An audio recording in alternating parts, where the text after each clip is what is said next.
Hello guys, welcome to our YouTube channel Day with Alok. My name is Alok Kumar Verma. तो मैं आज आप लोगों को बताने वाला हूँ request response cycle in HTML।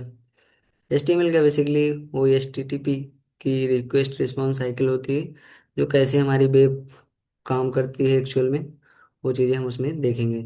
तो चलो हम अपनी स्क्रीन को शेयर करते हैं और उस पर हम डायग्राम के थ्रू आप लोगों को समझाएंगे। अपनी स्क्रीन को शेयर कर लेते हैं।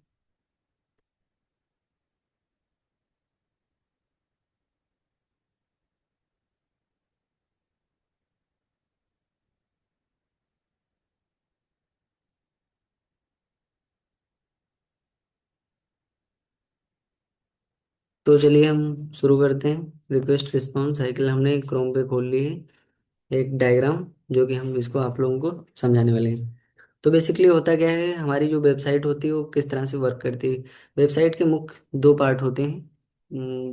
फर्स्ट वन होता है जो क्लाइंट सर्वर, जिस पे हम यूजर जाता है और डायरेक्ट इंटरेक्ट कर सकता है। और दूसरा होता है सर्वर साइड, सर्वर पार्ट, जो दिखता तो नहीं है हमको, बट जो हमारा ऑनलाइन डेटा होता है वो वहीं पे स्टोर होता है सर्वर साइड में। तो क्लाइंट सर्वर साइड क्या होता है, क्लाइंट साइड पे यूजर जाता है और किसी रिक्वेस्ट को सेंड करता है, जो कि मतलब हम मान लो गए तो फ्लिपकार्ट पे हमको कुछ परचेज करना है, तो मैं जाता हूँ क्लाइंट सर्वर पे, वहाँ पे मुझे हर एक चीज़ दिखती है।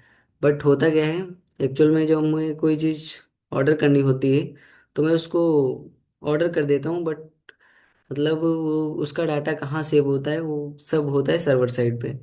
तो इसी तरह रिक्वेस्ट रिस्पॉन्स साइकिल काम करती है। रिक्वेस्ट रिस्पॉन्स साइकिल में HTTP प्रोटोकॉल यूज होता है, मतलब HTTPS hyper text transform protocol होता है।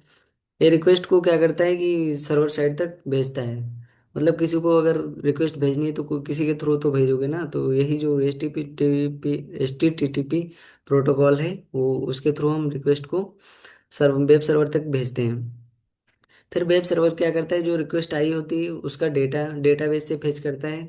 और वेब और अगर बनी है तुम्हारी एप्लीकेशन जावा में बनी है या PHP में बनी, पाइथन में बनी है, तो उस अपने मॉड्यूल से जाकर वहाँ जो चीज़ें स्टोर होती हैं उनसे डेटा को फेच करके वो क्या करता है, फिर से HTTP के थ्रू रिस्पॉन्स साइकिल रिस्पॉन्स करता है उसको, वेब मतलब क्लाइंट सर्वर को। तो यही काम करता है, मतलब तो ब्राउजर जो होता है वो रिक्वेस्ट भेजता है किसको, वेब सर्वर को।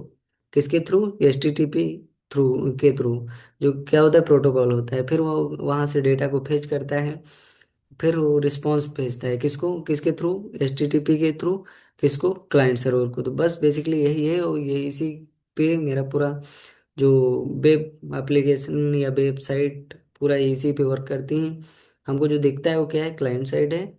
बाकी जो नहीं दिखने ना दिखने वाली चीज़ है वो क्या है, वेब सर्वर या मतलब सर्वर साइड है।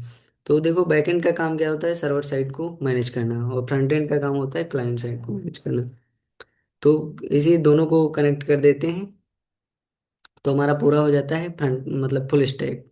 तो ये जो क्लाइंट सर्वर है ये समझ में आप लोगों को आ गया होगा, और वेब सर्वर भी समझ में आ गया होगा।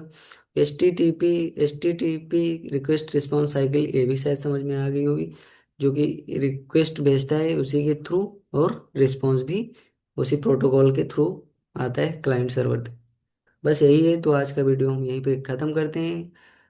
Bye bye, good night, take care. Sorry मान लो मैं रात में रिकॉर्ड कर रहा हूँ तो मैं गुड नाइट बोल रहा हूँ, कोई दिक्कत नहीं।